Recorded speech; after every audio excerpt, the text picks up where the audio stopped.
आरभ्यताम्। ओम सहनौ भुनक्तु सह वीर्यं करवावहै तेजस्विनावधीतमस्तु मा विद्विषावहै। ओम शांति शांति शांति। नमस्ते। नमस्ते। कल एकदेशी तत्पुरुष और नए तत्पुरुष पर चर्चा की गई। पहले तो यदि कोई लिख करके लाए हो तो वो सुनाए, उसके बाद व्यक्ति से चर्चा करेंगे।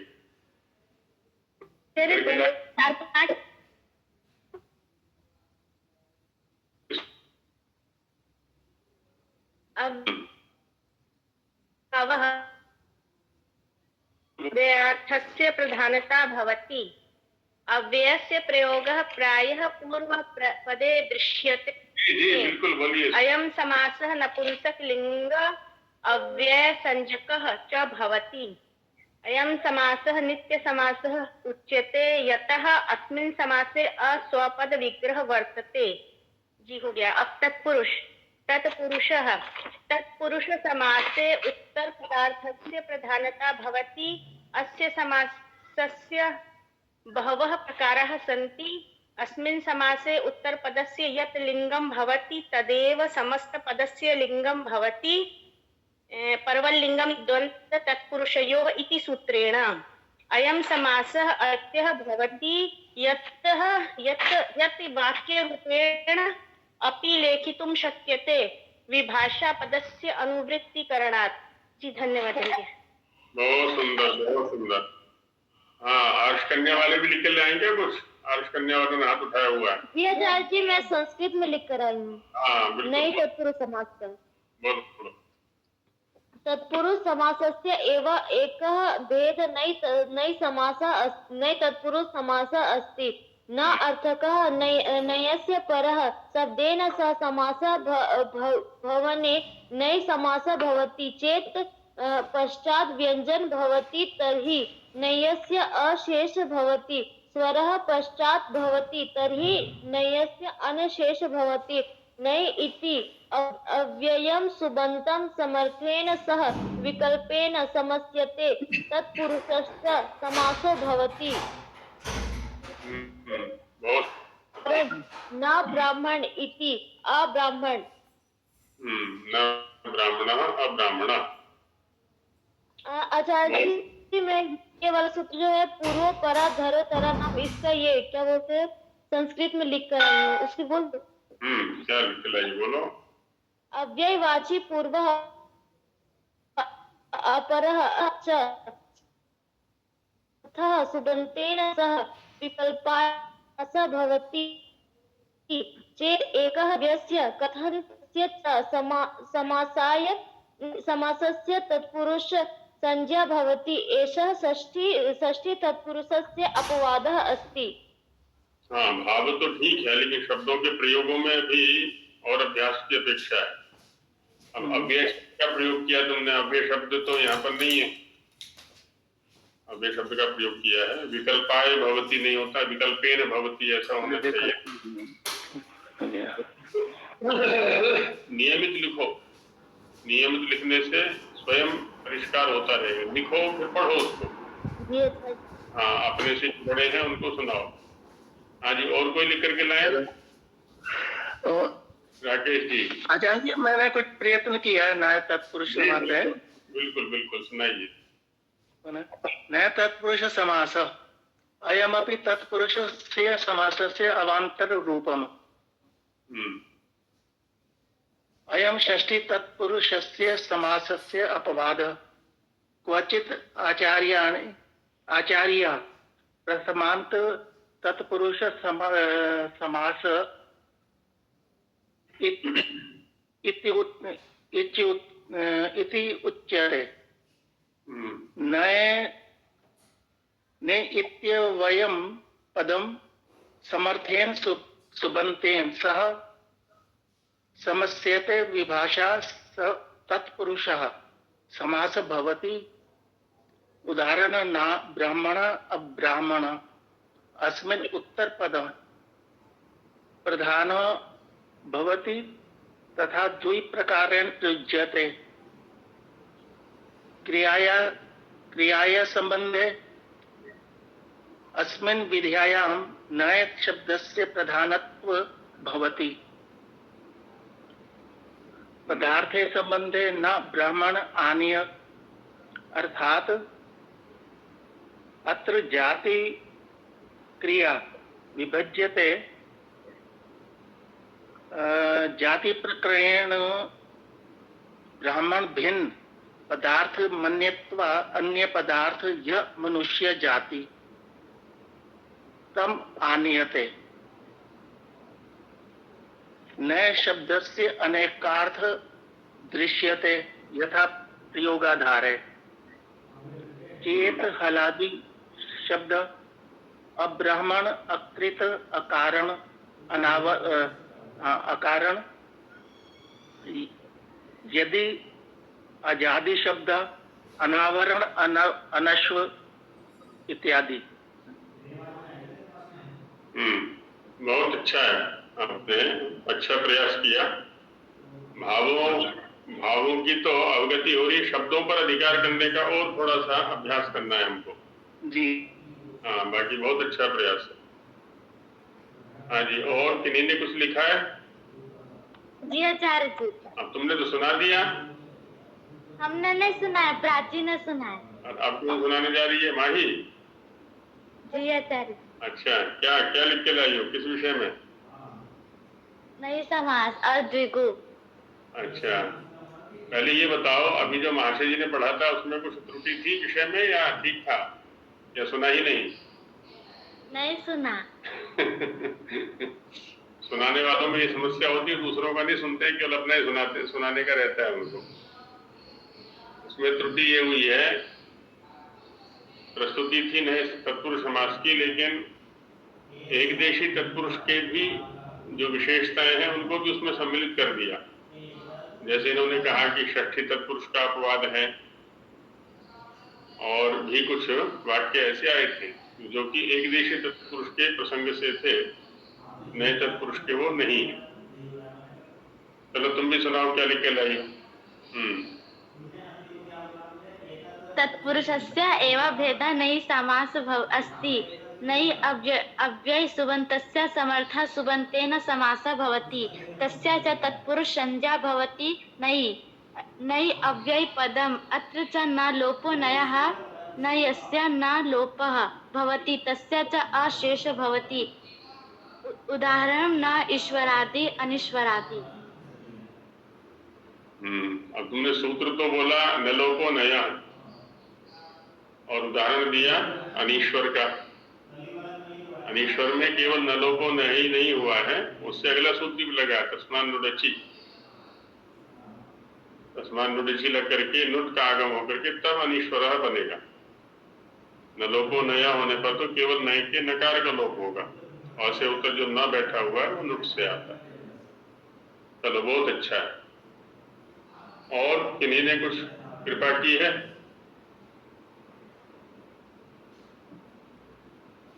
और नहीं है? जी आचार्य जी, मैं हिंदी में लिख के लाई हूँ।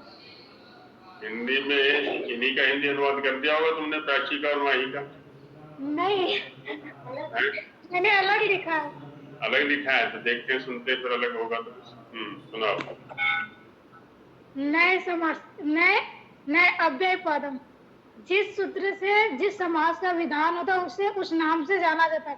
तेरह नए विशेषते है, इस सूत्र से नए समास का विधान होता है।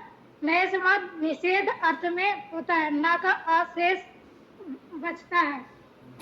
नए समास में उत्तर पद के साथ संबंध होता है, और कभी कभी क्रिया के साथ भी संबंध होता है।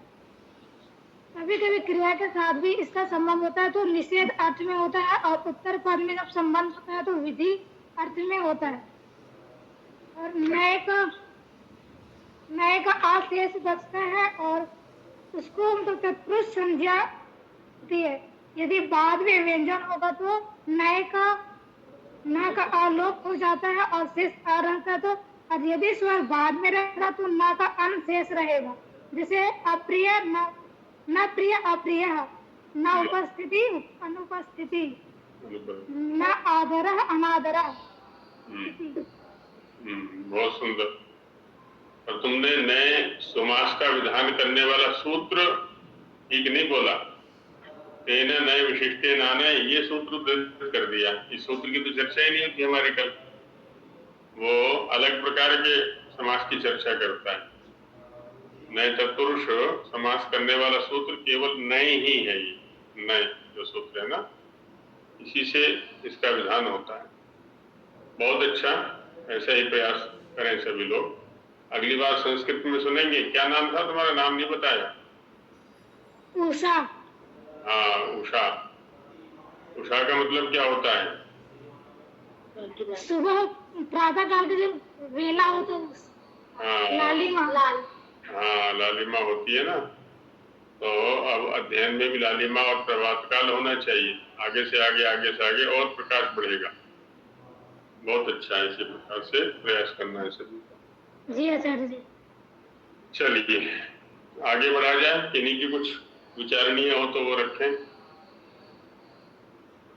कल के विषय में या समाज के विषय में। किन्हीं का भी विचारणीय हो तो बताएं। गुरुजी, कल जो मैंने आख्यात और धातु का पूछा, आख्यात तिगंत बताया। तिगंत और आख्यात में भिन्नता है? नहीं, कहीं भिन्नता मिली हो तो उसको रखिए आप, उसके ऊपर चर्चा करेंगे जो मुझे समझ में आ रहा है। हाँ जी।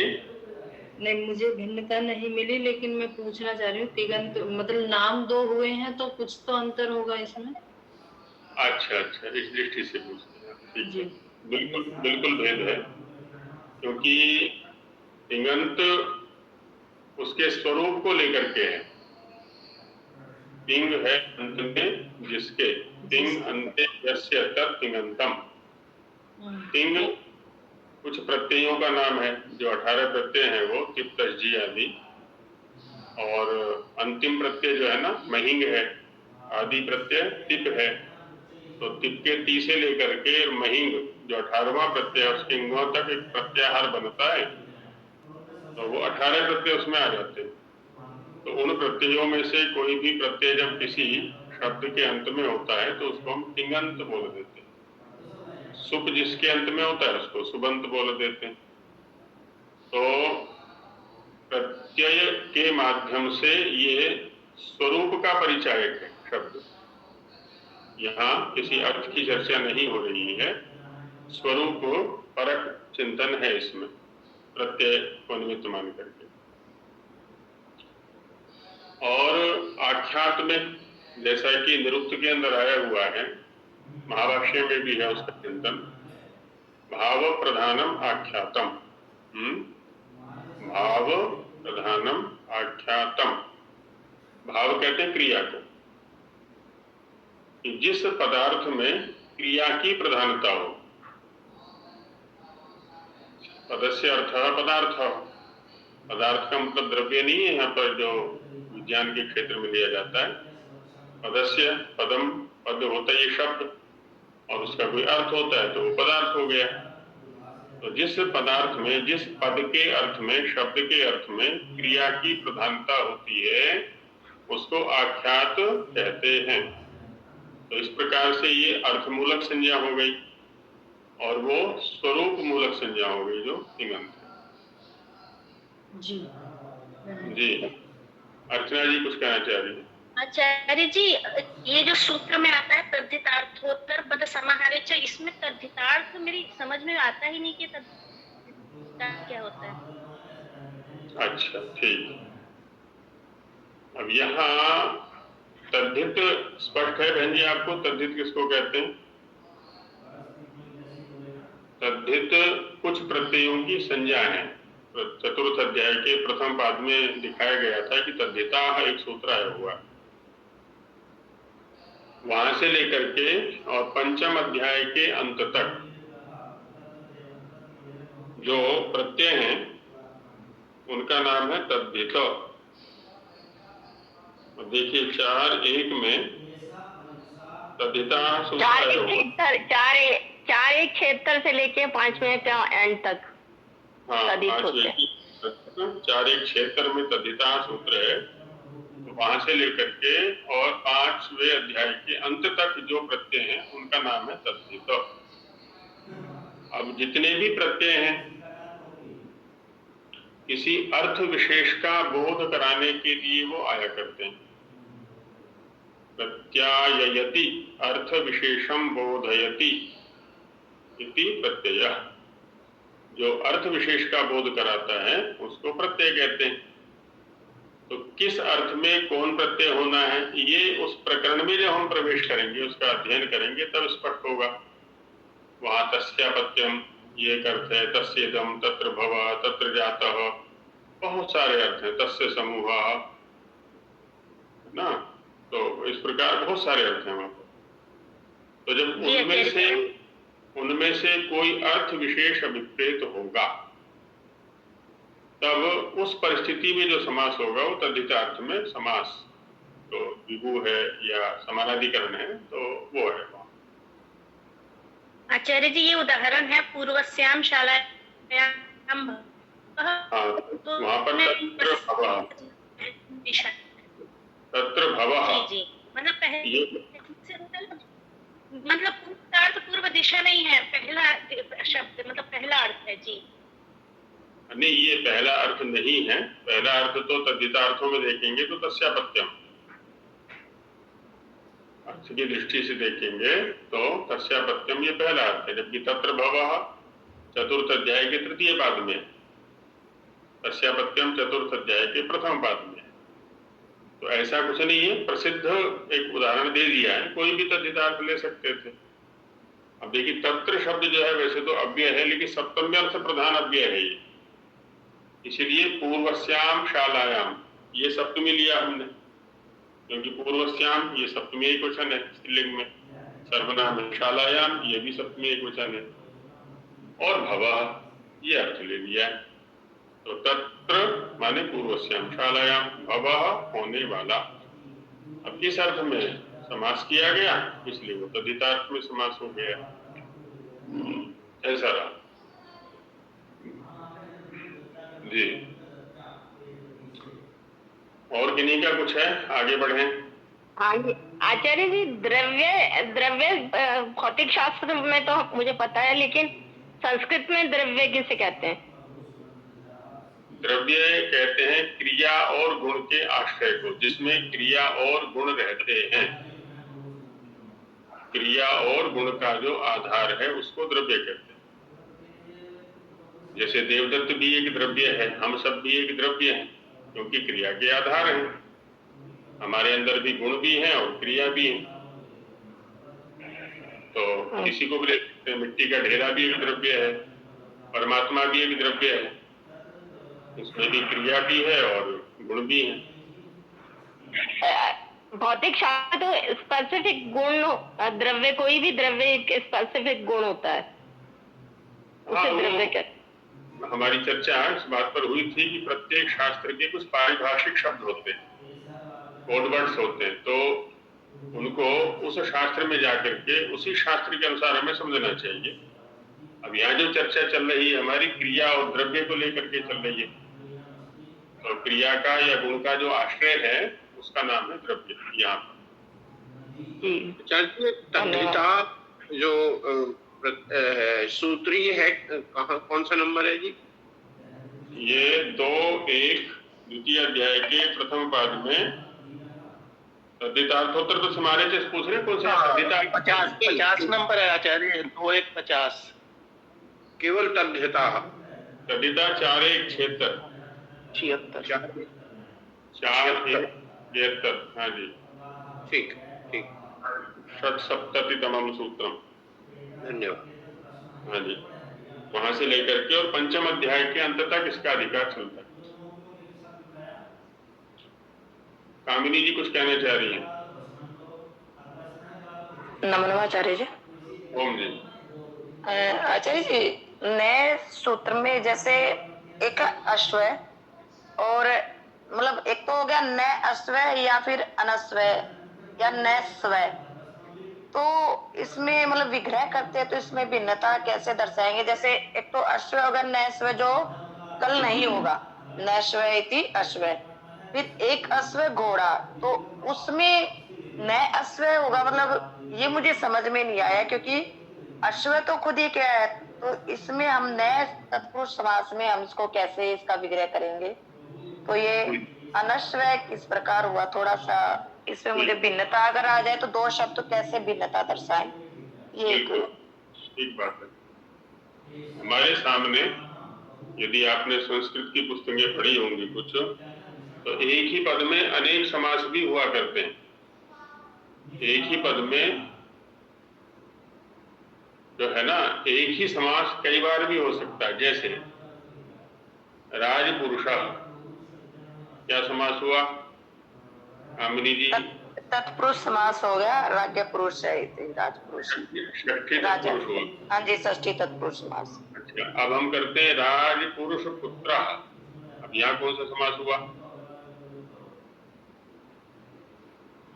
ये बहुव्रीहि षष्ठी हो गया। राजपुरुष, राजपुत्र, राजपुरुष से पुत्र, षष्ठी समास हो गया फिर से। जरा हाँ जी, पहले राजा और पुरुष में षष्ठी तत्पुरुष हुआ, फिर राजपुरुष का पुत्र के साथ षष्ठी तत्पुरुष। ठीक है। अच्छा, राजपुरुष पुत्र पुरुषा, फिर से हम षष्ठी समास कर देंगे। राजपुरुष से पुत्र राजपुरुष, राजपुरुष पुत्र, राजपुरुष पुत्र से पुरुष, राजपुरुष पुत्र पुरुष। तो माने एक ही पद के अंदर अलग अलग शब्दों को लेकर के एक ही समास कई बार हो सकता है। अब जो प्रश्न आपने किया, जैसे कि न श्वः अश्व, यहाँ आपने नए समास किया। अब इसका अर्थ क्या है? पहले इसका अर्थ निश्चित कर लिया है। अश्व तो आने, हाँ जी, अश्व किसको कहेंगे? वही तो, जैसे अगर अश्व शब्द आ जाता तो वैसे तो नैश्व जो कल नहीं होगा वो मतलब वो श्व मतलब आने वाला, कल नैश्व इति अश्व। हालांकि तो इस अर्थ में अश्व शब्द नहीं है। अश्व शब्द जो आप बोलना चाह रही हैं वो किसी द्रव्य के लिए कहेगा, ऐसा द्रव्य जो कि कल नहीं रहेगा। अच्छा, ऐसे द्रव्य के लिए अश्व शब्द का प्रयोग किया जाता है। जैसे माने संसार है, या भौतिक है, ये सारे सारे अश्व हैं। अश्व है माने कल नष्ट हो जाने वाले। अच्छा, जो पदार्थ ऐसा नहीं है, कैसा नहीं है? नहीं है, तो वो अनश्व हो जाएगा। जैसे परमेश्वर है ना, परमात्मा है या आत्मा है, तो आत्मा नष्ट होने वाला नहीं है, प्रकृति नष्ट होने वाली नहीं है, परमेश्वर नष्ट होने वाला, कल नष्ट होने वाला नहीं है, तो वो हो जाएंगे अनश्व। अश्व का प्रतिषेध कर दिया हमने, पहले श्व का प्रतिषेध किया था, अब हम अश्व का प्रतिषेध कर रहे हैं। तो इस प्रकार से समास हो जाएगा यहाँ पर। और जो घोड़े वाला अश्व है जैसे उसमें, हाँ, घोड़े वाला अश्व अलग हो गया। वहां तो मैंने कल संकेत किया था, अश धातु से बनता है वो। अशु व्याप्त से अश्नुते व्यापनोति अध्वानम इति अश्व, जो मार्ग को बड़ी शीघ्रता के साथ में व्याप्त करता है, प्राप्त करता है, तो इसलिए उसको अश्व कहते हैं। तो वहां नए तत्पुरुष नहीं है। अब उसके साथ में न अश्व अनश्व, किसी व्यक्ति के लिए कह देंगे, कहते भी ना, ये कोई घोड़ा थोड़ी ना है कि इतनी तेज दौड़ जाएगा या इतनी जल्दी वहां पहुंच जाएगा। न अयम अश्वः वर्तते या अयम अनश्वः वर्तते, ये घोड़ा नहीं है। तो ऐसे प्रसंग में न अश्वः अनश्वः ऐसा हो जाएगा। धन्यवाद जी। हाँ जी, और किन्हीं का कुछ संशय है? आगे बढ़े जी। राकेश जी। अच्छा, ये स्वादिगण में अशो व्याप्त संघात है, वही है ये? स्वादिभ्यष्णु, हाँ जी वही है। जी, माधव जी कुछ कहना चाह रहे हैं? महादेव जी। आचार्य जी बानर, बानर, वानर, बानर, हाँ जी, वो नर है क्या, नर नहीं है, इसलिए नर तत्पुरुष वाला कोई होता है क्या? नहीं, उसका नए तत्पुरुष के साथ में संबंध नहीं है। असल में होता है क्या है ना, किसी भी शब्द पर चिंतन करने की कई विधाएं हैं, कई दृष्टियां होती हैं, और आर्ष परंपरा में भी अनेक दृष्टियां हैं। यहाँ पर जहां से आप प्रश्न को उठा रहे हैं, वानर, जैसे महाभारत आदि के प्रसंग में उठाया था, नरोवा, कुंजरोवा आदि करके, हाँ, एक संदिग्ध सी वानर, नरो वर्तते अथवा न वर्तते, नरोवा नरः, ऐसा कुछ साजात्य लेकर के, सादृश्य लेकर के वो व्याख्यान कर दिया जाता है। बाकी वन में रहने वाले एक जाति विशेष के लिए भी वानर शब्द का प्रयोग होता है। र प्रत्यय मत्वर्थ में, जैसे धनवान, धनवाला, बलवान, बलवाला, ऐसे ही जैसे वानप्रस्थ है ना, जो वन की ओर प्रस्थान कर जाते हैं उनको वानप्रस्थ कहते हैं। और वानप्रस्थ से तात्पर्य ऐसा नहीं है कि जंगलों में ही रहे, वो तात्पर्य है जो हमारी अब तक एक तरह से आसक्ति वाली वृत्ति थी, राग वाली वृत्ति थी, उससे दूर रखने का प्रयास करना। अरण्य है ना, अरण्य, अरण्य से तात्पर्य होता है जहां रमणीय कुछ नहीं है। तो ऐसी अपनी वृत्ति या अपनी दिनचर्या, अपनी चिंतन ऐसा बनाना जो कि इंद्रियों के लिए रमणीय विषय प्रस्तुत न करने वाले हों, तो उसको अरण्यवास या वानप्रस्थवास। तो ऐसे ही वन है ना, वन में रहने वाली एक जाति विशेष के लिए वानर शब्द आ जाता है।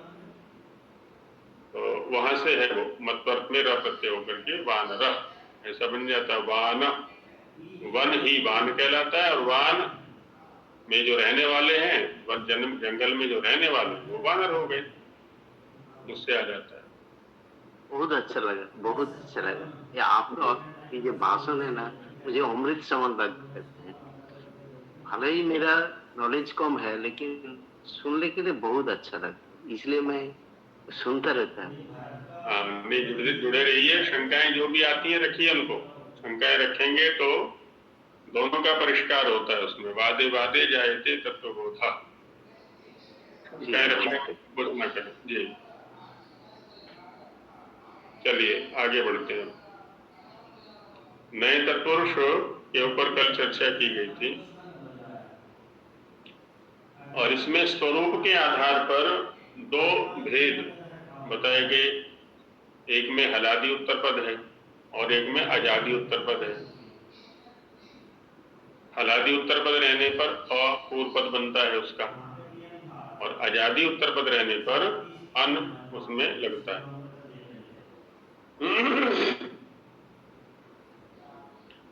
अच्छा, ये जो नए पूर्व पद है ना, ये बहुव्रीहि में भी मिलेगा। जब नामोल्लेख कर रहे थे में के अंदर भी एक घटित बहुव्रीहि लिखा था, जिसमें पूर्व पद नए रहता है, वहां पर भी मिलेगा। और ऐसी एक स्थिति आती है, माने दो स्थितियां वाली पूर्व पद में, एक अन वाली, दूसरी एक स्थिति आती है न वाली, माने न ही रहता है वहां पर, ना तो अ होता है ना ही अन होता है, अपितु न ही रहता है। जैसे एक मंत्र का पाठ प्रतिदिन हम करते हैं, ये न जौरुग्रा पृथ्वी चदृढ़ा ये न नाक। अब वहां पर नाक शब्द आया हुआ है। नाक का अर्थ क्या होता है? मोक्ष। कैसे है? दुख रहित मोक्ष मैंने पढ़ा था, इसके बाद नहीं जानती। अब तो व्याकरण हो रहे हैं, तो व्याकरण से निकालिए धीरे धीरे, समासों में इसलिए तो लेके जा रहे हैं। देखिए यहाँ पर क्या है ना, दो समास हैं। को कहते हैं सुख को, कम सुखम, न कम अकम, ये तत्पुरुष हो गया। अकम का क्या अर्थ हो गया? दुख, है ना, क्योंकि क माने सुख और सुख का विरोधी कौन है? दुख। तो न कम अकम। और अभी जो अर्चना जी कह रही हैं कि मैंने पढ़ा है दुख रहित सुख, ये स्वामी जी की परिभाषा है। तो दुख रहित सुख स्वामी जी की अपनी कल्पना नहीं है, वो व्याकरण पूर्वक है। अब इसमें बहुव्रीहि समास कर देंगे हम। न विद्यते अकम यस्मिन सह नाकः, न विद्यते अकम, अकम माने दुखम, यस्मिन सह नाकः। और स्वामी जी कहते हैं जिसमें दुख लेश भर भी नहीं है। इसलिए तो पहले क का, है ना, पहले क का निषेध करके अक लाए और अक का फिर निषेध किया यहाँ पर दुख का, कि दुख लेश भर भी नहीं जिसमें। और वस्तुतः जब हम सुख की इच्छा करते हैं ना तो दुख हमें लेना पड़ता है। लोक में कहावत है, हमारी तरफ चलती है इधर हरियाणा पश्चिमी उत्तर प्रदेश में, अंधे को नौते दो बुलाए।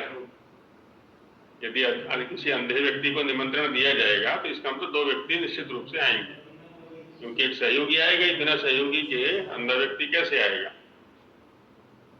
तो भी सुख की इच्छा करने वाले हैं, दुख अवश्य लेना पड़ेगा उनको, क्योंकि कभी भी दुख, ये सुख जो है ना वो अकेला नहीं आया करता, दोनों सगे भाई हैं। ये सुख और दुख सगे भाई हैं, दोनों एक दूसरे के बिना नहीं रहा करते।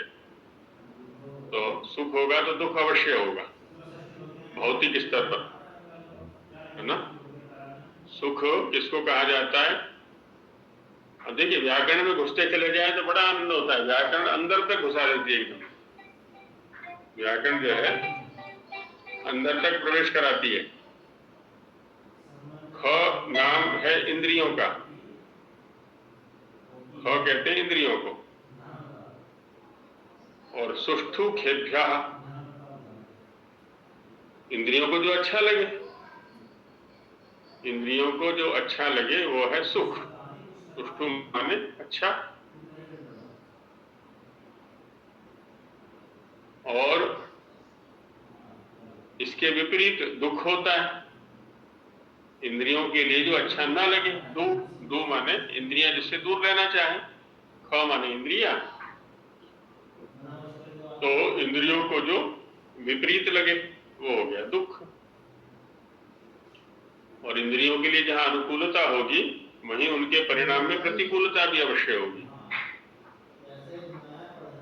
तो ऐसा सुख जिसमें कि दुख लेश भी नहीं है वो परमेश्वर के पास मिला करता है, इसलिए इसका अर्थ मोक्ष किया जाता है। तो हमें तो समाज प्रकरण में रह करके चिंतन करना है। यहाँ पर क्या है देखिए, हालांकि उत्तर पद में अक आजादी मिल गया हमको, लेकिन अन नहीं हुआ, यहाँ पर न ही रहा, ना कह। तो कुछ शब्द ऐसे भी हैं जहां पर न ही रूप में रहता है, उसको अन या अ ये स्वरूप नहीं होता। कुछ ही शब्द हैं, और ये शब्द यदि देखने हो तो छठे अध्याय के तृतीय पाद में गिने हुए हैं कुछ शब्द वहां पर। छठे अध्याय में देखिए, वहां चलिए जहां वो 74वां सूत्र है, 6-3-74।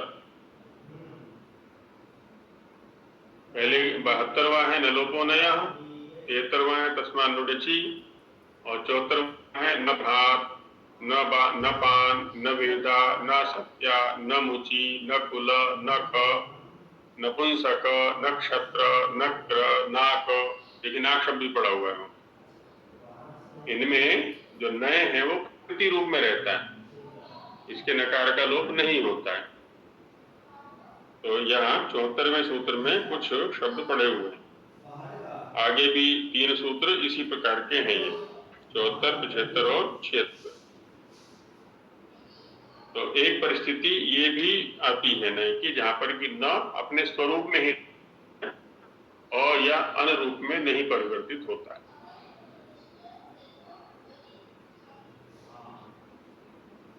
अब एक शब्द है अमूल्य। अमूल्य में क्या समास करेंगे? न मूल्यम् अमूल्यं ते मूल्यं यस्य। हाँ, अमूल्या विद्या, ऐसा करते हैं। या अमूल्यम शरीरम, शरीर का विशेषण है। तो नए तत्पुरुष नहीं होगा यहाँ पर, अपितु बहुव्रीहि होगा। न विद्यते मूल्यम यस्य, सह या तत् या सा, कुछ भी कर सकते हैं हम। अमूल्यम या अमूल्य, जिसका हम कोई मूल्य लगा ही नहीं सकते। कभी जिनके पास पैसा होता है ना, वो भी पढ़ने की सोचते हैं, आते हैं पढ़ने के लिए और पूछा करते हैं कि जी ये शुल्क क्या होगा पढ़ाई का। तो मैं पूछता हूं कि भी क्या शुल्क दे सकते हो पढ़ाई का? किसी में सामर्थ्य है कि ज्ञान का शुल्क दे सके, विद्या का शुल्क दे सके? नहीं। ज्ञान का शुल्क दे सके? ज्ञान तो अमूल्य है, विद्या तो अमूल्य है। किसी का सामर्थ्य नहीं है। कोई मतलब संसार में कोई वस्तु ऐसी है ही नहीं जो कि विद्या के बदले दी जा सके। उसमें मूल्य ही नहीं है ऐसा किसी वस्तु का। जी, गुरु दक्षिणा। तो हाँ, वहाँ आजकल शुल्क से ही तो विद्या ली दी जाती है ना स्कूलों में। क्या शुल्क है जी, वहाँ पढ़ाई का क्या शुल्क है, मासिक शुल्क क्या है, आदि आदि जो है। तो वैसा ही सोचा करते हैं। तो आर्ष परंपरा में ऐसा नहीं है। आर्ष परंपरा में तो ये अमूल्य है, अमूल्य निधि है। तो इसलिए अमूल्य शब्द में हुआ बहुव्रीहि समास, है ना, नए तत्पुरुष नहीं है। आचार्य जी, पुष्कलेन धनेन वा, हाँ जी, पुष्कलेन धनेन वा अथवा विद्या। हाँ, पुष्कलेन धनेन वा, क्या पूरा श्लोक क्या है? गुरु शुश्रूषया विद्या पुष्कलेन धनेन वा अथवा विद्या विद्या चतुर्थ नोपपद्यते। अब यहाँ जो साधन दिया है ना ये, कि गुरु शुश्रूषया विद्या, ये सर्वोत्तम साधन है और एकमात्र साधन है। इसके बिना विद्या आने वाली नहीं है। गुरु शुश्रूषया से तात्पर्य है गुरु की सेवा, शुश्रूषा। शुश्रूषा शब्द का अर्थ वैसे श्रवण करने की इच्छा होता है, और शुश्रूषा शब्द के साथ में सेवा शब्द भी जुड़ा हुआ है। सेवा शुश्रूषा, कि पहले सेवा करो फिर सुनने की इच्छा करो। बिना सेवा के सुनने की इच्छा नहीं करनी। अब सेवा से तात्पर्य है आप किसी का समय लेना चाहते हैं, उस समय में वो अपना व्यक्तिगत कार्य कर सकता था, तो कुछ व्यक्तिगत कार्यों में आप उनका हाथ बटा दें तो वो हमारा हाथ बटा देंगे, ज्ञान का आदान प्रदान हो जाएगा। ये विनिमय हुआ करता है। पुष्कलेन धनेन वा, ये राजा आदि के प्रसंग में रहा हो सकता है, क्योंकि ये ठीक है कि धन के बिना सांसारिक गतिविधियां नहीं चला करते। तो सांसारिक गतिविधियों का केंद्र धन है, लेकिन विद्यादिगम धन से हो जाएगा ये संभव नहीं है। संस्था चलाना है धन चाहिए, शरीर संचालन करना है धन चाहिए, उसकी सुरक्षा के लिए धन चाहिए, ये सब ठीक है, धन से नहीं आती। विद्या में तो धन बाधक बनेगा, बल्कि इसलिए हमारे ऋषियों ने तो अपरिग्रह पर बल दिया है कि ब्राह्मण जितना अपरिग्रही होगा उतना विद्योपासक होगा, और धनोपासक होगा तो विद्या से दूरी बन जाएगी उसकी।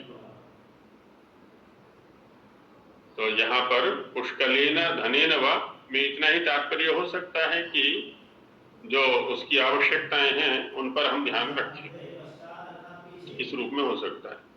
पढ़ाने वाले यदि धन लोलुप होंगे, धन केंद्रित चिंतन करेंगे, तो विद्या उनसे दूर हटती चली जाएगी। तो चलिए आगे बढ़ते हैं। नए तत्पुरुष पर चिंतन लगभग हो गया है। उदाहरण आप लोग छांट छांट के लाइए, साहित्य की जो संस्कृत की पुस्तकें आप पढ़ते हैं कोई भी, उसमें से छांट छांट के लाइए। हम केवल परिचय यहाँ पर करा देते हैं, बाकी आगे जब पढ़ेंगे तो वहां पर भी शब्द आएंगे बहुत सारे। आचार्य जी, और एक शंका है, जो शब्द में विद्या बोलते हैं, तो विद्या तो वो तो फिजिक्स वाला होता है, पदार्थ विद्या, गणित विद्या, रसायन विद्या, राष्ट्र विद्या, पॉलिटिकल साइंस, ऐसा वाला। तो विद्या कौन से विद्या के नाम से जो इतना प्रेसियस है, कौन होना चाहिए? कौन से कौन मीनिंग के लिए ये बोला है? हाँ, ठीक बात है। बहुत अच्छे प्रश्न आप कर रहे हैं, स्वाध्याय करते हैं आप। तो इन सब विद्याओं का केंद्र भी एक विद्या है। हम ये सब किस लिए पढ़ते हैं? क्यों को प्रश्न के रूप में रख के उसका समाधान देने का भी प्रयास हमें करना चाहिए। फिजिक्स पढ़ना है तो क्यों पढ़ना है, गणित पढ़ना है तो क्यों पढ़ना है, या संस्कृत पढ़ना है तो क्यों पढ़ना है, अंग्रेजी पढ़ना है तो क्यों पढ़ना है, कोई आविष्कार करना है तो क्यों करना है। और क्यों का समाधान तब मिलेगा हमें जब हम इस मानव जीवन का जो परम लक्ष्य है वह हमारे केंद्र में होगा, वो हमारे ध्यान में होगा। यदि उसके अनुकूल ये सब है तो ये विद्याएं हैं, और यदि उससे भटकाने वाली है तो फिर ये अविद्या है। केंद्र में उसको रखें। जब हम वनस्पतियों का अध्ययन कर रहे हैं, एक तो वहां पर भोग वृत्ति हो सकती है, इसका कैसे उपभोग किया जाए। इस प्रकृति का, जैसे कि आजकल दोहन वृत्ति बनी हुई है, पेड़ को काटेंगे तो इससे ये फर्नीचर बनेगा, इससे ये फल मिलेगा, अधिकतम फल ऐसे प्राप्त हो सकते हैं, आदि आदि। उसके पीछे छिपा हुआ जो एक वैज्ञानिक है, उसका जो कर्ता है, उसका जो व्यवस्थापक है, जब उसकी दृष्टि से हम अध्ययन करेंगे, क्योंकि यहाँ पर अभ्युदय और निःश्रेयस, शरीर और संसार को स्वस्थ रखते हुए परम सुख, जिसको मोक्ष कहा है या नित्य सुख कहा है, उसकी प्राप्ति लक्ष्य है इस मानव जीवन का। उसके साधन के रूप में हम अध्ययन करें, जिसका भी अध्ययन करना चाहते हैं। ये सभी विद्याएं बन जाएंगी, नहीं तो भटकाने वाली होंगी, केवल भोग तक सीमित करेंगी तो वो अविद्याएं बन जाएंगी। फिर सब कुछ अनिवार्य है यहाँ पर, लेकिन मेरे लिए सारा अनिवार्य नहीं है, ये भी ध्यान रखना चाहिए। संसार में जो कुछ है, अब प्राणी भी तो बहुत सारे हैं, अलग अलग प्रकार की प्रवृत्तियों वाले हैं, अलग अलग प्रकार की वृत्तियों वाले हैं, अलग प्रकार के प्रारब्ध और अलग प्रकार के कर्माशय सबके हैं। औरों के लिए भी कुछ छोड़ दें, ये ना सोचे कि मैं ही सारी चीजें करूं। मेरे सामने जो है उसको साधन बना करके मैं आगे बढ़ूं, ये रहता है। विद्या माने ज्ञान, या ज्ञान का साधन। तो ये सब भी है ना विद्याएं बनेंगी जब ये अध्यात्म केंद्रित होंगी, परमेश्वर केंद्रित होंगी। बाह्य स्वरूपों को समझते हुए इनको अध्यात्म का साधन बना लेना, ये दृष्टि रहनी चाहिए हमारी।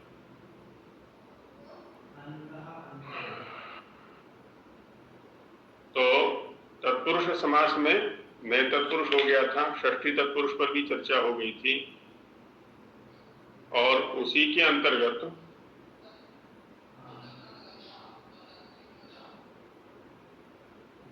क्योंकि 17वें सूत्र तक तो षष्ठी तत्पुरुष का प्रकरण चला है, आगे है कुगति प्रादय, 18वां सूत्र है।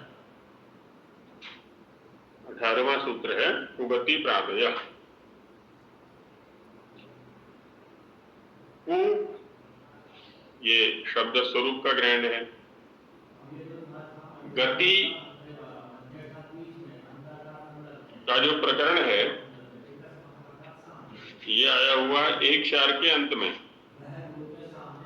गतिश्च सूत्र है, देखिए 1-4 के अंत में जाकर के लगभग गतिश्च सूत्र है।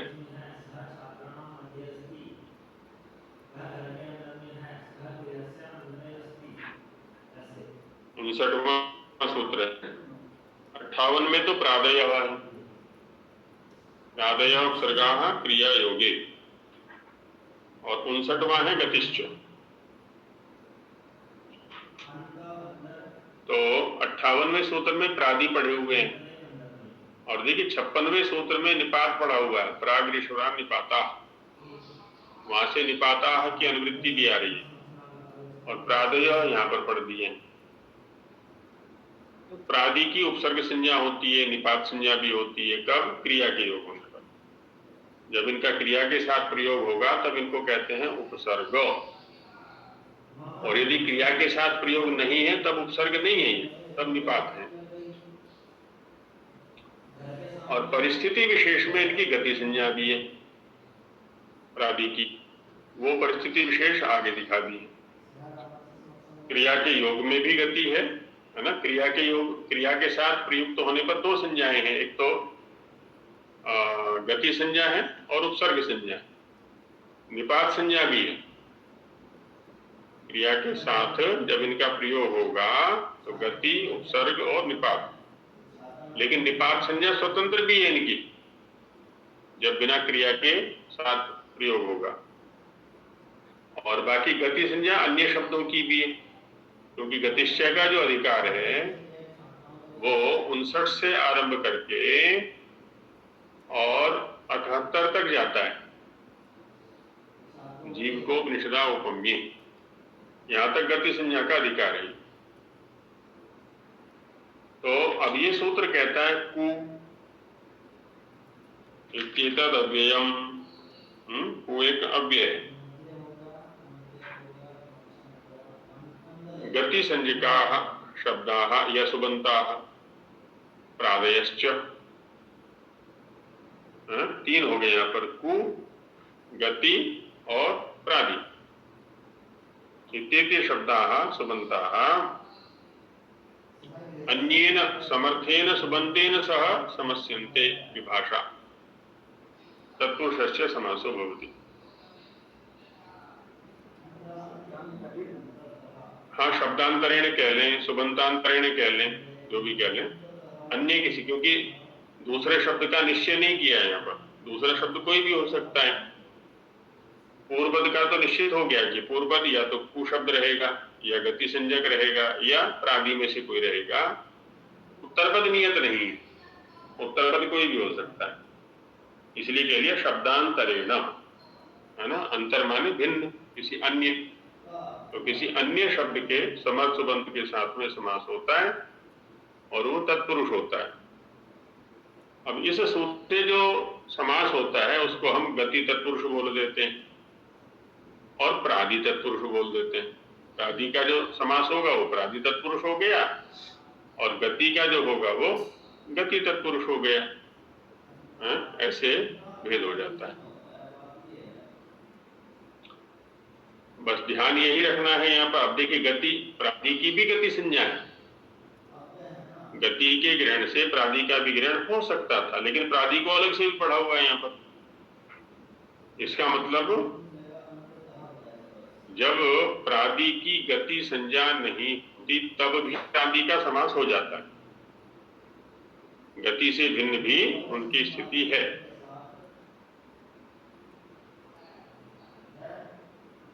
और उपसर्ग आदि जैसा चर्चा की गई कि गति के प्रति होती भी, क्रिया के प्रति होते हैं। अब जैसे एक शब्द बोलते हैं, प्रयोग में खूब आया हुआ प्राचार्य, प्राचार्य शब्द में क्या समास करेंगे? विग्रह करें कोई, प्राचार्य शब्द में क्या समास करें? प्रगतः आचार्य प्राचार्य। अब देखिए ये किया प्रगतः आचार्य, है ना? प्रगतः माने पहुंचा हुआ, प्रकर्षेण गतः प्रगतः, अपने विषय में, अपने आचरण आदि में जो प्रगत है, पहुंचा हुआ है, वह प्रगत हो गया। और ऐसा जो आचार्य है तो प्राचार्य हो गया। अब यहाँ पर हाँ जी प्रीति जी, क्या कह रही है, बोलिए। आचार्य जी, जैसे हमने तत्पुरुष समास पढ़ा था तब उसमें ये बताया था कि उसमें उत्तर पद की प्रधानता होती है, लेकिन जब हम इसके प्रभेद पढ़ रहे हैं उसमें तो देखो, जैसे नए तत्पुरुष हो गया, कुगति प्रादेय हो गया, द्विगु हो गया, उनमें हम पहले पद को ही देख रहे हैं, तो उत्तर पद की प्रधानता कैसे हुई इसमें? देखिए नए तत्पुरुष में तो ऐसा नहीं है। जब उत्तर पद के साथ में नए का संबंध था तो वहां ब्राह्मण से ही हम निश्चय कर रहे थे, ब्राह्मण भिन्न ब्राह्मण सदृश। और जब ये दिखाया गया था कि उत्तर पदार्थ प्रधान तत्पुरुषा, उसमें प्रायः शब्द भी डाल दिया गया था कि प्रायः करके उत्तर पद, ये तत्पुरुष समास में उत्तर पदार्थ की प्रधानता होती है। विभक्ति निमित्तक जितने तत्पुरुष थे सब उत्तर पदार्थ प्रधान थे जी। और एक देशी तत्पुरुष में पूर्व पदार्थ की प्रधानता हो गई।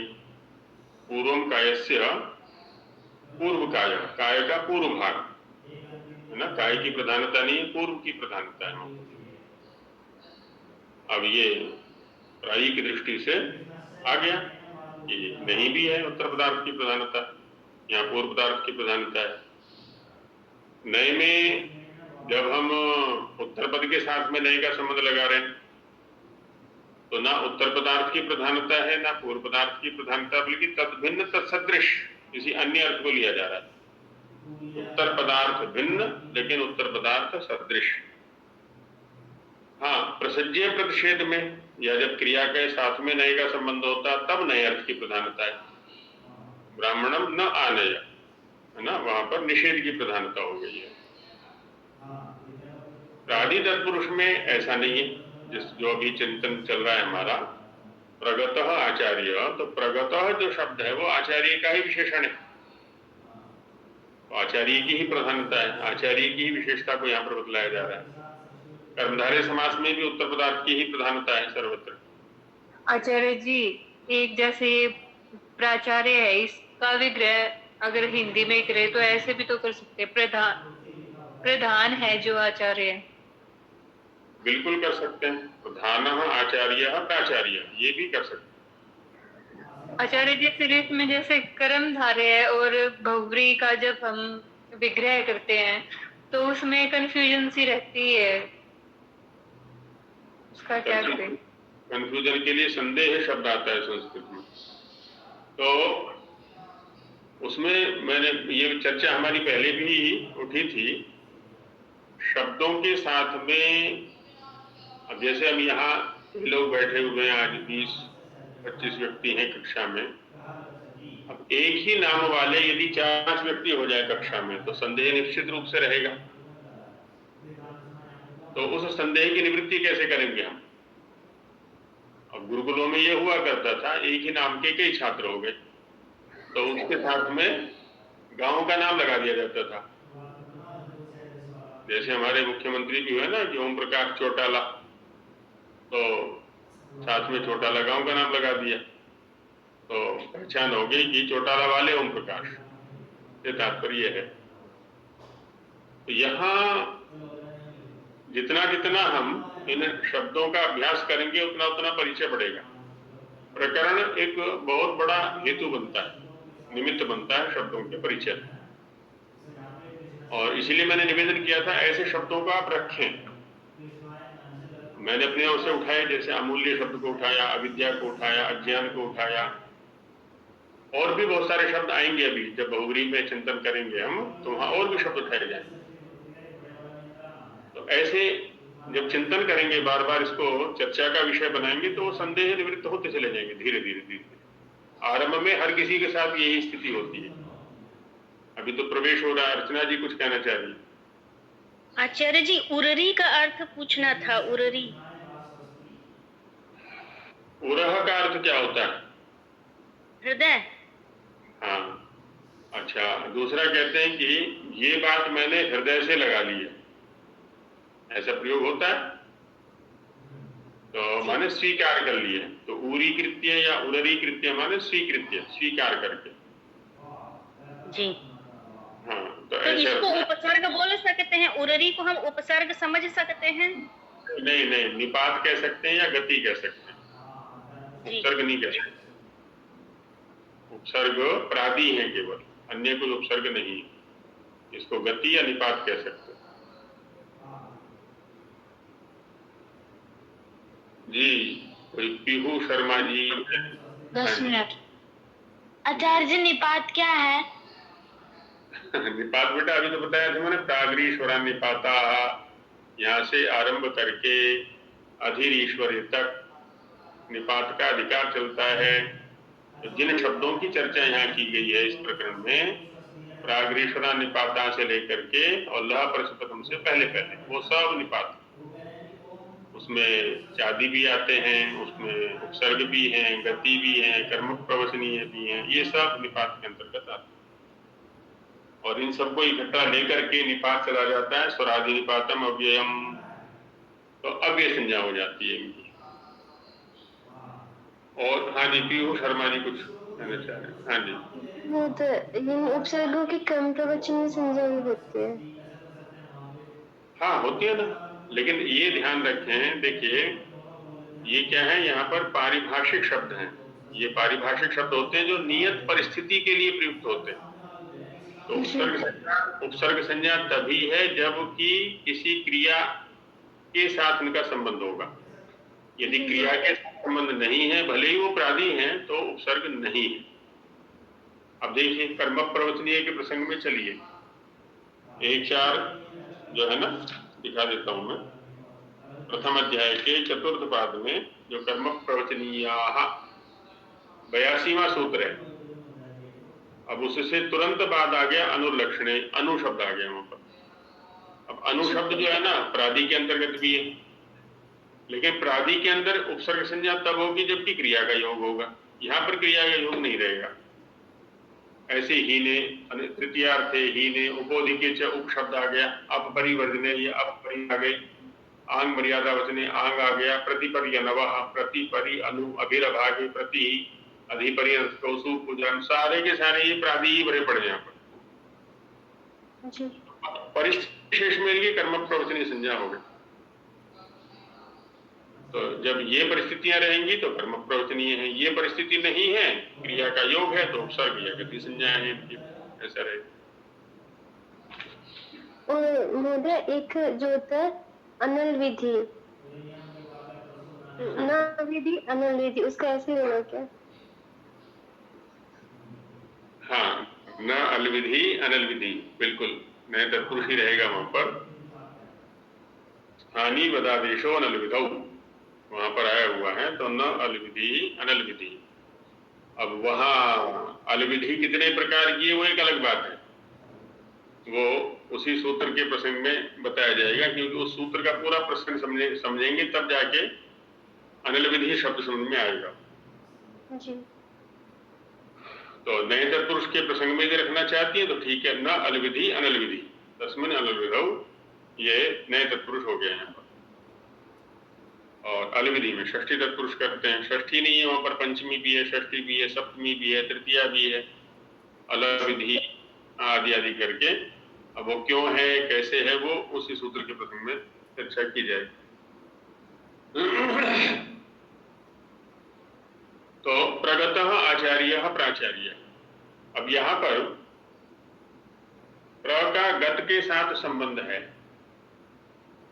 गत में गम है माने क्रिया है, तो उसके प्रति ये उपसर्ग रहेगा, गति भी रहेगा प्र। लेकिन हुआ क्या कि गत शब्द का तो लोप हो गया, शब्द तो आगे आचार्य पड़ा हुआ है, प्राचार्य, तो प्र का संबंध लग गया आचार्य के साथ में। आचार्य शब्द जो है वो द्रव्यवाची है, क्रियावाची नहीं है। तो इसकी जो उपसर्ग संज्ञा है या गति संज्ञा है वो गत के प्रति तो रहेगी, लेकिन आचार्य के प्रति नहीं रहेगी। आचार्य के प्रति तो केवल निपात है, तो इसलिए प्रादयः है ना, इसको यहाँ पर पड़ा हुआ है। बात को समझ में आई, कुछ विवेचन पकड़ में आया। ये प्रगतः आचार्यः, प्र का की गति संज्ञा भी है, उपसर्ग संज्ञा भी है, लेकिन किसके प्रति? क्रिया के प्रति। क्रिया माने गत, गम धातु से गत बना हुआ है, उसके प्रति है, आचार्य के प्रति नहीं। आचार्य के प्रति तो केवल ये प्रादि है, ना गति है ना उपसर्ग है, ये निपात कह सकते हैं आचार्य के प्रति। शब्द विशेष के साथ में जो संबंध है उसको हमें देखना पड़ता है संज्ञा के प्रसंग में और अर्थ के प्रसंग में। तो प्रगतः आचार्य माने पहुंचा हुआ आचार्य। पहुंचा हुआ आचार्य कौन होता है? पहली बात तो ये कि आचार्य किसको कहते हैं? जो आचरण सिखाता है। आचनोति अर्थान आचनोति बुद्धिमिति वा आचारम ग्राह्यते इति वा। हाँ, पहला जो दिया है ना आचार्य यास्क ने, वो दिया आचारम ग्राह्यति। आचारम ग्राह्यति, ये पहला निर्वचन है। अब इस कक्षा में कई आचार्य हैं अपने अपने विद्यालयों में, तो वो देख लें कि आचरण पर हम कितना ध्यान देते हैं, अपने भी और बच्चों के भी। आचारम ग्राह्यति इति आचार्य है, आचरण का ग्रहण कराने वाला जो है उसको आचार्य कहा जाता है। उसके बाद शास्त्र में जो गति कराए उसको आचार्य कहते हैं, शास्त्र की गति कराए उसको आचार्य कहते हैं, वो दूसरे स्थान पर है पहला। और व्याकरण के अनुसार यदि देखें तो आचर्यते असौ आचार्य, जिसके आचरण से सीखते हो, जिसके आचरण को करने की प्रतिस्पर्धा छात्रों में होती हो कि हम भी ऐसा बनेंगे, हम भी आचरण करेंगे, हमारा भी ऐसा आचरण होना चाहिए, हमारा भी ऐसा जीवन होना चाहिए। तो ऐसा जो आदर्श वाला व्यक्ति है वो आचार्य कहलाएगा। हम भी ऐसा पढ़ाएंगे, हम भी ऐसा सादा जीवन जिएंगे, हम भी ऐसे उच्च आदर्शों वाला जीवन जिएंगे। तो जिसके अंदर ये सारी विधाएं हैं, आचरण भी उच्च है, अध्ययन अध्यापन विधा भी उच्च है, चिंतन भी उच्च है ना, जीवन सादा है, और सादा जीवन रहेगा तभी चरित्र उच्च हुआ करता है। तो वो है प्रगतः आचार्य। खाली कुर्सी पर बैठ करके प्राचार्य नहीं बन जाएगा। प्रिंसिपल नियम ही होता है वैसे तो, जो नियमों में आबद्ध होकर के अपने जीवन को लेके चलता है। तो प्रगतः आचार्य। अब क्योंकि समय हो गया है तो इन के उदाहरणों पर है ना कल चर्चा करेंगे। अब यही विराम देते हैं। चलिए मंत्र पाठ। ओम सहनावतु सहनो भुनक्तु सह वीर्यं कर्मावहै तेजस्विनावधीतमस्तु मा विद्विषावहै। ओम शांति शांति शांति। नमस्ते।